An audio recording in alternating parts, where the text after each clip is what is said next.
Welcome to the Occult Rejects. We're doing kind of a continuation on last night's theme.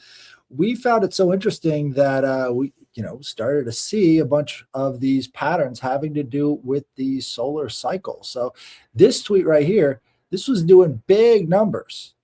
And I thought, whoa, what else is doing this solar activity cycle? So we've got every 11 years, we've got another one of these wars kicking off, right? And it seems like the intensity of it goes right along with the intensity of the sun. So we're at the solar maximum right now. And as you can see, this guy was doing 20K likes, 8.3 million views. And it came across my timeline. I'm like, yeah, there's something to this. What are we doing here? And so, yeah, this is where we're at. I threw this over to Nick, and Nick's like, this is interesting. I could make a whole list with it. And so he started comparing the frequencies of wars all throughout history and outbreaks. And so we thought we'd bring it up and see if we can, make some more connections, because I think that's what it's all about. So if you're looking at this, it's like every 11-year solar cycle is related to sunspot activity. Now, if you guys have been following our reading of 777, the number 11 is associated with mastery, magicians, and maybe this is an occult cycle that has been happening for a long time. Maybe people are planning things out along these 11-year cycles, because this is the cycle of the magician, right? It goes back to the sun. If you've got the magician card handy, let me see if I can pull it up. You can see he's got his wand pointed up at the sky. So let me pull up the magician rider. Wait.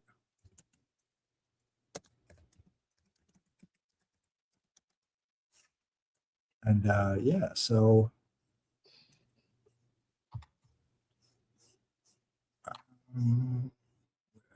yeah. Here we go.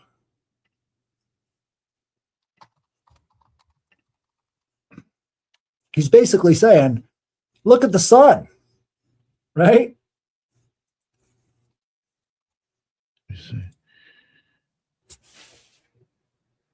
He's saying, as above, so below. Looks like he's pointing up at the sun.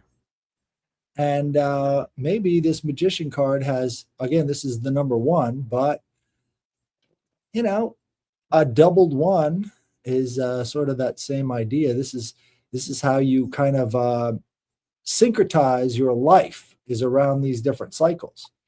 So when you're talking about doing different magical rituals, having them in tune with cosmic cycles is also very important. Here's the Crowley version of the magician over here on the far right. Again, it's walking this tightrope, and you've got all of these different sort of symbols associated with mastery surrounding him. Now, each one of these is, again, we've got the cups, the swords, the wands, right? And he's got another wand right here, sort of balancing on his finger. It's funny, too. That's the symbol for Set right there on his hand, right? Oh, so yeah.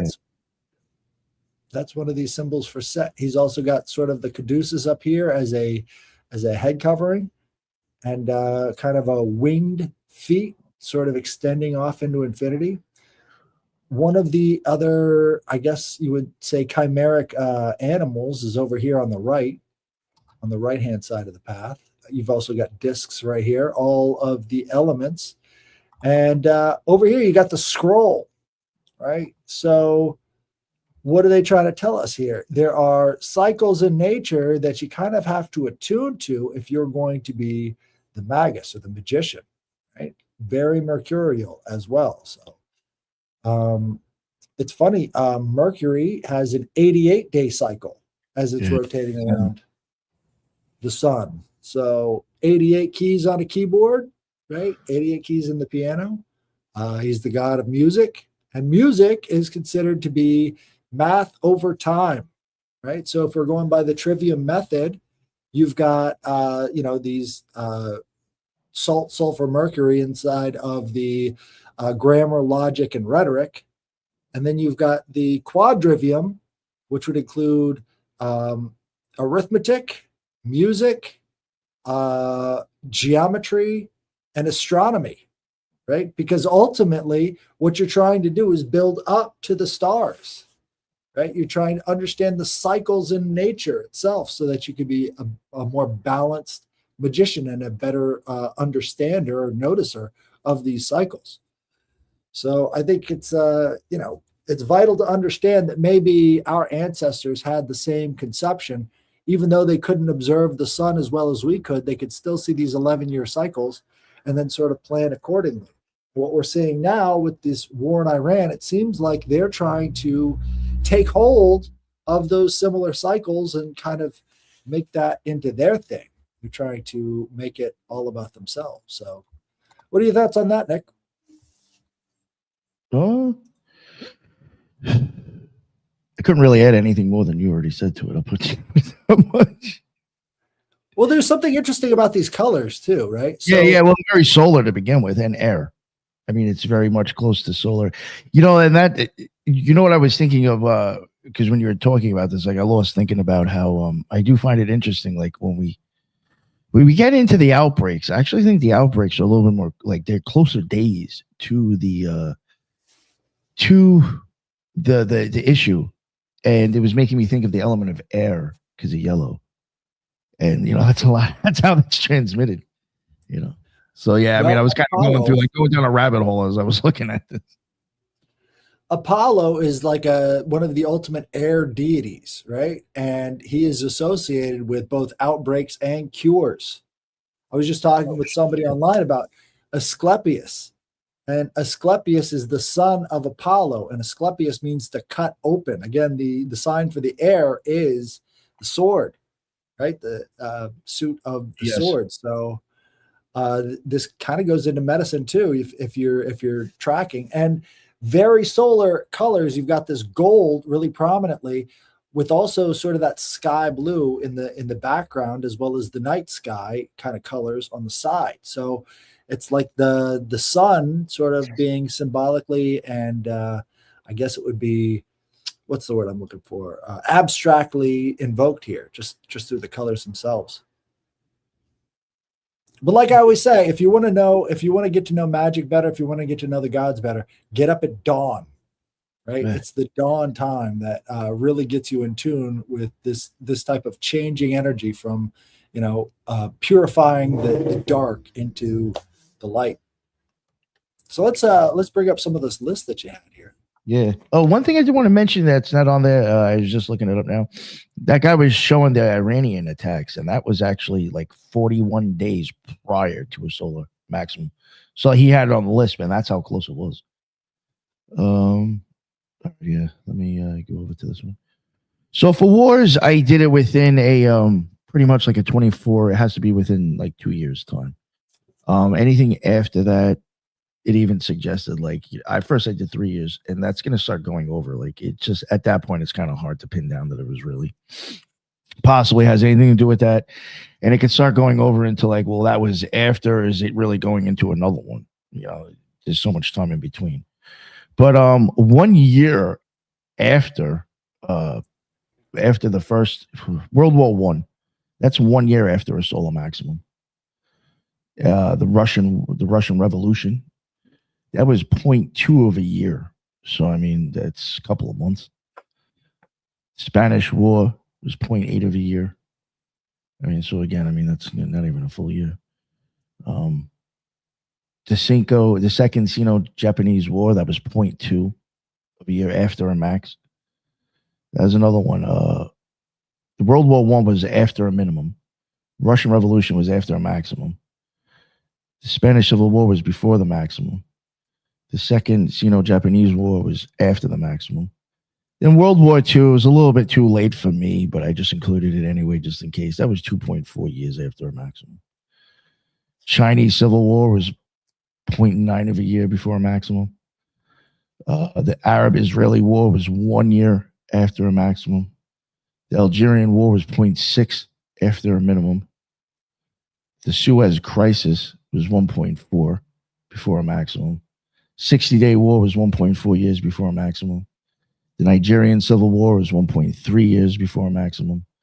The Soviet-Afghan War pretty much happened right at a maximum. Doesn't even have point. It doesn't even have point of a year. It's like days.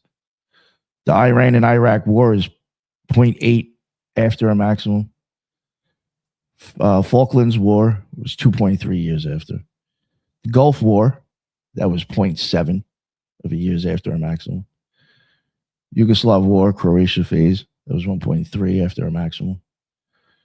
Kosovo War, 1.5 years after a maximum. The Afghan U.S.-led invasion, that was like 0.1. So, I mean, what is that, like a month and a half? Iraq War was 1.3. Syrian Civil War begins around 2.2. Russia and Ukraine. Go ahead. It's interesting about the placement. So Afghanistan is like one of the central points between Europe and Asia, the entire continent. And that one, anytime the war is associated with the solar maximum, it's like dead on. So yeah. It's interesting, the centrality of it, if you're going to heat map it, so. Yeah. The Russia and Ukraine War, Crimea, in 2014, that was 0.2 before a maximum. The Yemen Civil War, 2014, that was 0.4 after a maximum. I don't even know. Nagorno-Karabakh War in 2020, that was 0.8 years after a minimum. The Tigray War in Ethiopia, that was 0.9 years after a minimum. And that some of them are there, they're even saying a minimum because the max, they don't even know the max yet, which I don't know. It took years to figure that out. But, Russia full-scale invasion of Ukraine, that was 2.2 years after a minimum.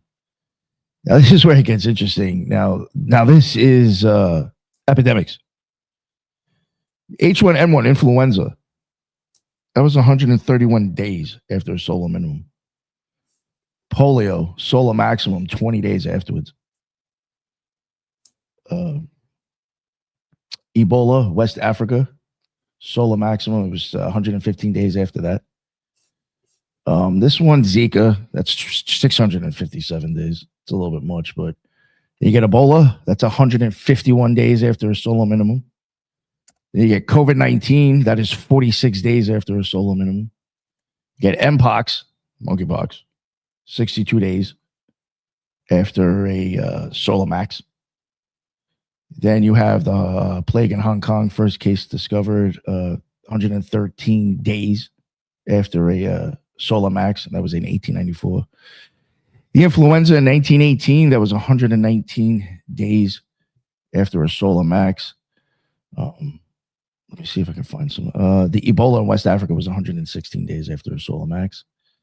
2009 H1N1 first human infection detected, that was 121 days after a solar minimum.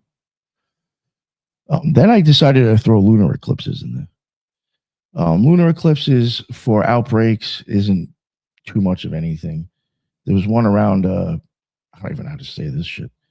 Chikungunya or something. I don't know. I've never heard of this shit. It was around a total eclipse. The West Ebola first illness onset in 2014 was at a lunar eclipse. The Zika Brazil outbreak reported, that was a total lunar eclipse. And the yellow fever in 2015 was at a total lunar eclipse. Then when it comes to wars, the invasion of Grenada was 122 days before it. U.S. enters World War II, World War I, 88 days before it. Korean War begins, 84 days before it. Vietnam escalation, 70 U.S. Marines land at Da Nang. That's 79 days beforehand. First Intifada begins in the Middle East. That's 63 days beforehand. NATO bombing of Yugoslavia, 52 days beforehand. 6-Day War in the Middle East, 42 days before lunar eclipse. The Iran-Iraq War in the Middle East, 27 days before lunar eclipse. 1948 Arab-Israeli War in the Middle East in 1948. That was 22 days prior. The first Chechen War in Russia in 1994, that was 23 days prior. The second Chechen War in Russia was 10 days prior. Iraq invades Kuwait, that's 4 days after eclipse. The Russo-Grecan War, that's 8 days after. Gregorian War, 8 days after. Saudi-led intervention in Yemen in the Middle East, that was 9 days after. Operation Desert Storm, 13 days after. The Suez Crisis in the Middle East, that was 20 days after. Israel-Hamas war begins, 21 days after. Russia-Japanese War, 23 days after. The Lebanon War, 30 days after an eclipse. World War I begins, it's 38 days. Lebanese Civil War, 42 days after. The invasion of Panama, 51 days after. World War II begins in Europe, 57 days after an eclipse. Iraq War begins with the USA Middle East, 57 days. Lebanon War, Middle East, another 57 days after. Yom Kippur War in Middle East, 65 days after. Soviet invasion of Afghanistan, 68 days after. Operation Barbarossa, Germany versus USSR, Russia, 1941, 75 days after. Russian full-scale invasion of Ukraine in 2022, 81 days after. And some of these, if you realize, have also been mentioned with the CMEs. Afghanistan war begins, and that's plus 84 days. Pearl Harbor attack, 86 days. And then the Syrian civil war begins, Middle East, plus 92 days. I went before and after 93 days. None of them hit on 93. So. But yeah, I do find that weird that with the CMEs and then not the CMEs, well, the CMEs would fall also. That was another thing. I was like, oh, what about coronal mass ejections? That normally happens around a solar cycle at its max. So all those ones that are at max time could even be being affected by that. So there's I find it weird with the lunar eclipses and a lot of the solar stuff matching up for wars. Well, you're going to love this one then. Let me pull mine up here. All right. Total lunar eclipse is going to happen on March 3, 2026 at 3:33. There we go. So it's best viewed from Western North America, Australia, and New Zealand. It's going to be a totality of about 58 minutes. So if you're going to bet on an escalation, I think that's the best time to be voting on the escalation right there is the 3rd. So we've got 2 days to prepare. I don't know what the escalation is going to be, but if you are a betting man, I wouldn't put anything aside on that one because it's coming. Here's a good view of it. No, that's not it. We got to be in the Pacific. All right. So here we go. This is going to be the March 3rd one. Now it's funny. It's on the exact opposite end of the well, maybe not exact, but close to exact. Well, you've got the total over here. And then if you're going to take the middle of the Pacific where it's in totality, and then, take it on the exact opposite side of the world, you're right there in Israel. So it's almost like this is going through the planet or something. But this is going to be March 3rd right here. What are the times here? 8:14 and let's see, 2:23, right? That's when the totality is going to start and finish right here, I think. So 11:37 totality. But it's also the start of Purim. So Purim this year starts on March the 3rd. The Jewish calendar is a little bit off, but Purim, let me bring it up here if you guys have never heard of Purim. 2026, evening of March 2nd into March 3rd. All right. And so Purim is the celebration of the slaughter of 75,000 Persians from the Bible. So this goes back to this weird little festival. Most of the Purim stuff, let me pull it up here on Wikipedia. But this is going along perfectly with their attack on Persia right here. So it's the Jewish holiday that commemorates the saving of the Jewish people by Queen Esther from annihilation at the hands of Archmedian Empire. This is the Persian Empire. named Haman and recounted in the Book of Esther. According to the Book of Esther, Haman was the royal vizier to the Persian king Ahasuerus, or likely Xerxes, and it probably didn't actually happen, but I think what they're doing is they're going for the dates more so than the accuracy. So Esther is considered a historical novel with legendary elements and not a reliable account of Purim's origins. So it's a make believe holiday where they celebrate this death of 75,000 Persians. And this is a perfect time to start the war against Persia. Right? So it means lot. It's funny, we're talking about casting bets, right? But this is also casting lots, right? Having told Mordecai's people where Haman plotted to do away with all the Jews, Mordecai's people throughout the kingdom of Ahasuerus, in the first month, that is the month of Nisan, in the 12th year of King Ahasuerus, Pur, which means the lot, was cast before Haman concerning every day and every month until it fell on the 12th month. This book itself describes the naming of the holiday after lots, casting of lots, which is like gambling, right? So it's also a useful tool in divination. So casting lots was a very popular way of dividing stuff up because you would kind of let the gods decide, right? And so let's see. Shortly after, Mordecai discovers a plot by two palace guards to kill Ahasuerus and hanged because they didn't like Esther. Ahasuerus appoints Haman as his viceroy and Mordecai, who sits at the palace gates. So what they do is, here we go, they fast and pray for 3 days together, right? So the Purim festival starts on March the 2nd and goes on until March the 5th, right? She approaches the king to seek his help despite the law against doing so and declares, "If I perish, I perish." On the third day, she seeks an audience with Ahasuerus, which she invites him to a feast in the company of Haman. During the feast, she asked to attend further feasts until the next evening. Meanwhile, Haman is again, blah, blah, blah, blah, blah. And then here we go. Throughout the empire, 75,000 of the Jewish people's enemies are killed. So they have this big mass slaughter at the end.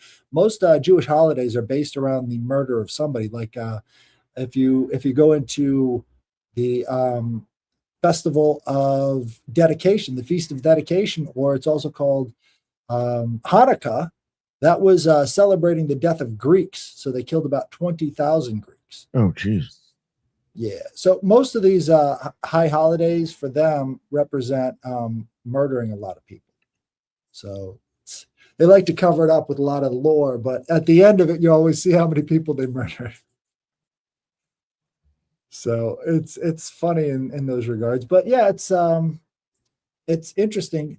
At Purim, they give their sons and daughters alcohol, despite the fact that they're being underage and stuff. So there's a lot of underage drinking and a lot of debauchery going on in these festivals. It has a ring to it of like maybe Saturnalia, where things are inverted in Saturnalia. So in the case of the Romans, they would give gifts to the slaves, right? The slaves were considered to be higher than the noble people on Saturnalia. In this case, it's just sort of like a social inversion. So nothing's a sin anymore. And so they go out and they party hard. So interesting stuff. And that would be a good date for the escalation, because now you've got the blood moon, the blood worm moon, right?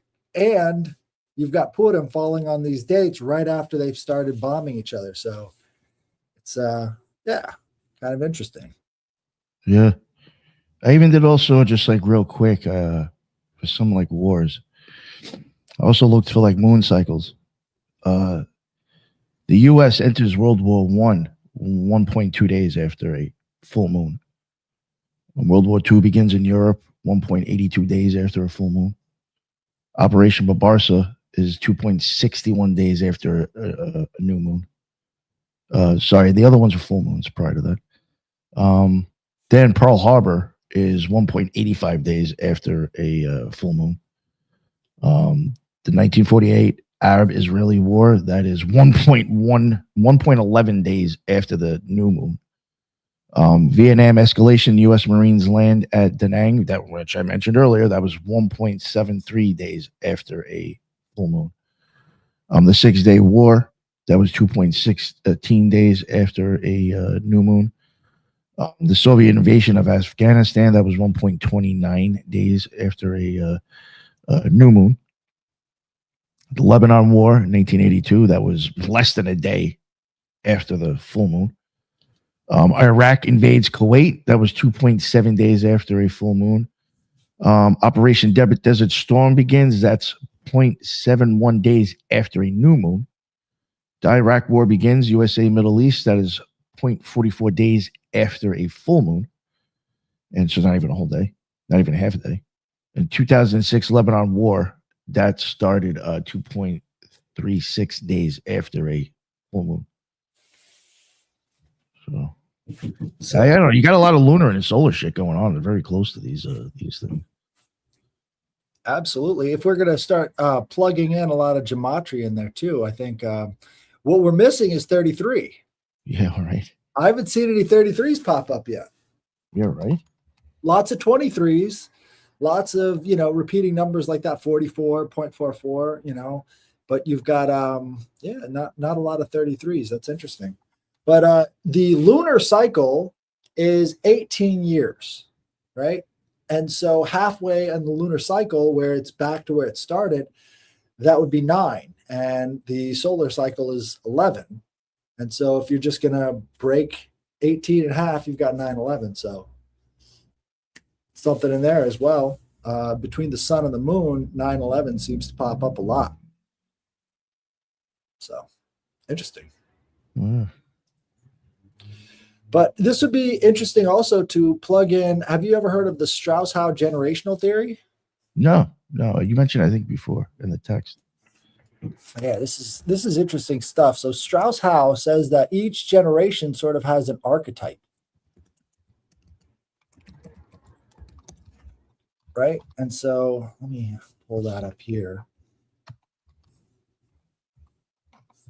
This is a cycle that they apply to American generations. And what they do, this is kind of where we're looking at these different rises and falls of different generations. So the Strauss-Howe generational theory, developed by William Strauss and Neil Howe, posits that American history follows a repeating 80 to 90-year cycle, or saeculum, composed of 4 20-year generational archetypes and corresponding to turnings. Like they call this the great turnings, right? The theory identifies a cycle of 4 distinct eras or turnings that define the mood of a society. A high, a period of stability, consensus, and strong institutions following a crisis. An awakening, a time of cultural revolution, spiritual upheaval, and questioning of the established order. An unraveling, a period of increasing individualism, mistrust, and weakened institutions. So we were in an unraveling, and now we are in a crisis, a major transformative event like a war or economic collapse that destroys the old order and builds a new one. The 4 generational archetypes generations are shaped by the turning they grow up in, falling into 4 reoccurring types that repeat in a specific order. The prophet or idealist, born during a high post-crisis, they tend to be passionate, values-driven, and moralistic in midlife, i.e. baby boomers, right? And then what happens?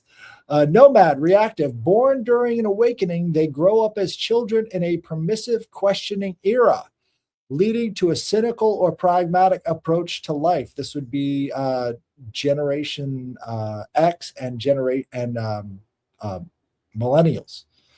Hero, civic, born during the unraveling, they grow up as increasingly protected children, later becoming focused on community, civic duty, collective action during a crisis. This would be Gen Z. And you could see kind of a lot more people turning back to, hey, you guys sold out your kids and now we're having to deal with it. Artist, adaptive, Born during a crisis, they are raised to be conformist and cautious, valuing expertise and nuance over conflict, i.e., the silent generation. Historical application and criticism. The authors trace this pattern back to the 15th century, with the current cycle in the millennial cyclum beginning after World War II. The theory has been applied to predict crises, but critics often view it as overly deterministic, a form of historical astrology, or too focused on American history, lacking strong imperial academic validation. See, the problem is what they're trying to do is identify patterns. They're not trying to say that this is a hard and fast rule for absolutely everybody in those societies. They're just saying, what happens to a society after a collapse? Well, you've got certain people raised in that environment and they are shaped by that environment. This kind of goes back to the sun sign itself, right? So what sign you're born into is how you're shaped by that, that specific sign. So your sun sign would be indicative of that personality type. So if you're going to mesh these up with some other cycles, you're going to find that, hey, there might be some really interesting dates that pop up. So given the World War II generation, the 80 to 90 years after World War II, now we're going back into the crisis mode, right? So that's the 80 to 90 year cycles. Something to keep in mind. But I mean, it's kind of obvious when you think about it. If you grow up and you are shaped by these crises, you're going to have certain reactions that carry over into different parts of your life. It's kind of a no-brainer. But what ends up happening is we see these cycles keep repeating over and over again. I'm sure you've seen the meme before. Good men create, or great men create good times. Good times create weak men. Weak men create the crisis, right? So that's sort of the Strauss-Howe generational model, all boiled down to, a simple phrase or a meme.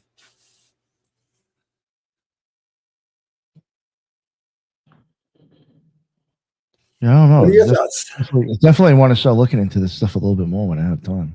I went on a tear a little bit earlier ago. Yeah, when you sent me that, I was even on Jules's show, and I was like, oh fuck, this is really interesting.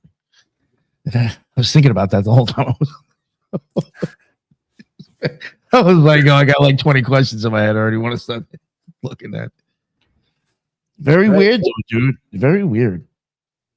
I think this is where the ideas of astrology really get started, because they're making these observations of these planets and how they're moving around each other. And they're also looking around at how society is reacting to these things. And they're like, oh, this is a cycle that repeats over and over again. And so we should write it down and pass this along. So the different houses and the different planets, they definitely have an impact on this kind of stuff too. And if you're looking at the immense amount of, cyclical or, convergent activity right now in the heavens going on with what's going on Earth, it's hard not to pay attention to those patterns. I mean, it's right there in front of us. So I think it's interesting. And if it gets broken down even more into subcategories and subcategories of other subcategories, you might be able to plug this into a pretty decent formula. So I think, it kind of goes back to the idea that maybe we're all way more connected than we realize. And, we're just sort of looking at it with our eyes, which are very limited on the spectrum of electromagnetic light. But all of the water in our body is picking up on this cosmic radiation, so our bodies are in tune to these cycles as well, whether or not we're aware of them. But becoming aware of them leads you to that magus-like state where you can then make predictions for your own life, and you can go along with these things that seem to be cycles that are playing out for you. Unfortunately, a lot of people get bogged down in this stuff and it becomes a superstition. So none of these are hard and fast rules. I wouldn't necessarily plan your life around it, but you can plan your goals around it, right? Yes. Having the goals and having deadlines and trying to finish things by certain dates, that's always a healthy thing. Sometimes I'm going to be honest. Sometimes I think people who actually if they're doing magic to try to get ahead of life or just certain things. I mean, it could be anything. You could be into sports and you want to make sure you win a wrestling match. I mean, you can use magic for that. You invoke Mars or something. Sometimes I even think, for certain things, for people who actually will put work into whatever they're trying to accomplish after the fact. Sometimes I think it's just the whole like reminder of like, I got to do this and start it off. Right. You know what I'm saying? Like you're going to go through the ritual. And then after that, I just sometimes wonder if that's even just a mind fuckery of putting yourself in motion to complete it yourself at some point. You know what I'm saying? Like, was the magic just to kick yourself in the ass to actually put the work in and you'll get it anyway. It's the idea of impressions, right? So as you're doing a ritual, you're leaving the impression on yourself as well as in the world around you. I think that's huge. Yeah, I think that's a big part of it sometimes. Yeah. Right. Well, I think this is a good episode. Yeah, definitely. We could probably cut it off there, but yeah, guys, look into this stuff. Notice those cycles and start to use them to your advantage, because you better know that the people who are using these things to start wars are using it to their advantage. So, two can play at that game. Yeah. We should get on. We should try to bring. I should give this information or get him to come on. Zachary Hubbard. Oh, because he does a lot of that gambling and betting stuff, and I wonder if he would like notice anything in here, like I thought about trying to get in touch with him today, but I was like, I don't think he does weekends. He told me so. But yeah, right. He might be somebody. Him or AJ might be interesting. I know AJ. I think is coming back on March 17th. You remember the kid with gematria? And I think TJ might be coming with him too. So yeah, I should send him this stuff and be like, yo, make sense out of this. Or does any of those, that's like a thing with them, it would be good with like having Zachary or AJ or TJ around. They've seen so many numbers that like me saying 68, they might remember like, oh, that matched this, and this. Because there's certain numbers I'm like that with still. And I just wonder if they would be like, oh, fuck, like that matches like blah, blah, blah. And like that might even add more to the case,